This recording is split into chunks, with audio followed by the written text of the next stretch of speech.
ଜୀବନ ଲକ୍ଷ୍ୟ ପ୍ରାପ୍ତିରେ ଅହଙ୍କାର ଏକ ବଡ଼ ଶତ୍ରୁ ହୋଇଥାଏ ବନ୍ଧୁ।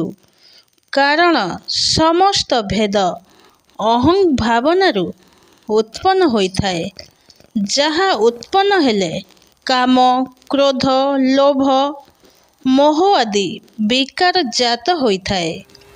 ଏଗୁଡ଼ିକୁ ବାହାରୁ ଡାକିବାକୁ ପଡ଼ିନଥାଏ। ଅହଙ୍କାରର ସ୍ରୋତ ଭେଦବୁଦ୍ଧି ପ୍ରସଙ୍ଗ ଯୋଗୁଁ ଏଗୁଡ଼ିକୁ ଅନ୍ତଃସ୍ଥଳରେ ଉତ୍ପନ୍ନ କରିଦିଏ। ମନୁଷ୍ୟ ପରିସ୍ଥିତିକୁ ଦୋଷ ଦେଇଥାଏ ଅବା ଅନ୍ୟ କୌଣସି ବ୍ୟକ୍ତି ମୁଣ୍ଡରେ ଦୋଷ ଲଦିବାର ଚେଷ୍ଟା କରିଥାଏ, କିନ୍ତୁ ଏହି ଦୋଷ ନିଜ ଅହଙ୍କାରର, ଯାହାଦ୍ୱାରା ଅନ୍ୟ ବିକାରଗୁଡ଼ିକ ଭଳି ହୋଇଥାଏ।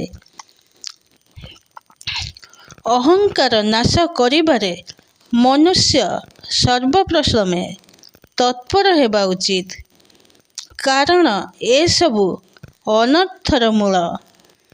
ଏହାଦ୍ୱାରା ଧ୍ୱଂସ, ଦୁଃଖ ଓ ବିନାଶର ପରିମାଣ ପ୍ରାପ୍ତ ହୋଇଥାଏ। ରାବଣର ଶକ୍ତି ଅପାର ଥିଲା, କଂସର ବଳ ଓ ପରାକ୍ରମ ଜଗତ ବିଖ୍ୟାତ। ଦୁର୍ଯ୍ୟୋଧନ, ଶିଶୁପାଳ, ନେପୋଲିଅନ, ହିଟଲର ଆଦି ଶକ୍ତିକୁ ଦେଖି ସଂସାର ଥରି ଉଠୁଥିଲା, କିନ୍ତୁ ସେମାନଙ୍କ ଅହଙ୍କାର ହିଁ ସେମାନଙ୍କୁ ଖାଇଗଲା। ମନୁଷ୍ୟକୁ ପତନ ଆଡ଼କୁ ଟାଣିନେବାର ଅହଙ୍କାରର ହିଁ ହାତ ଥାଏ ବନ୍ଧୁ। ମନୁଷ୍ୟ ନିଜ ଅଧିକାର ରକ୍ଷାର ଦାବୀ ତ କରିପାରେ, କିନ୍ତୁ ସେ କାହାର ଅଧିକାର ଛଡ଼ାଇ ନେବାର ହକଦାର ନୁହେଁ।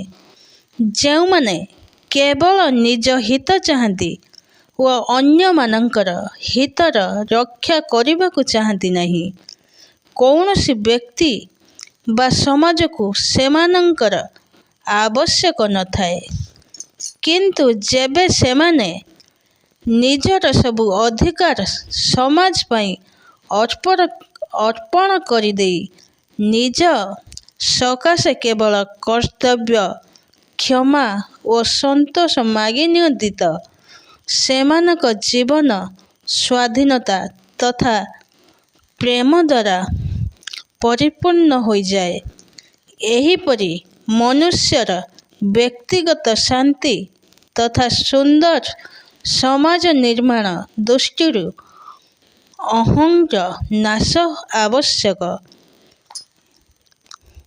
ଏଥିରେ ସ୍ୱାଧୀନତା, ଚିନ୍ମୟତା ତଥା ଅମରତ୍ୱର ଉପଲବ୍ଧି ସନ୍ନିହିତ ହୋଇଥାଏ।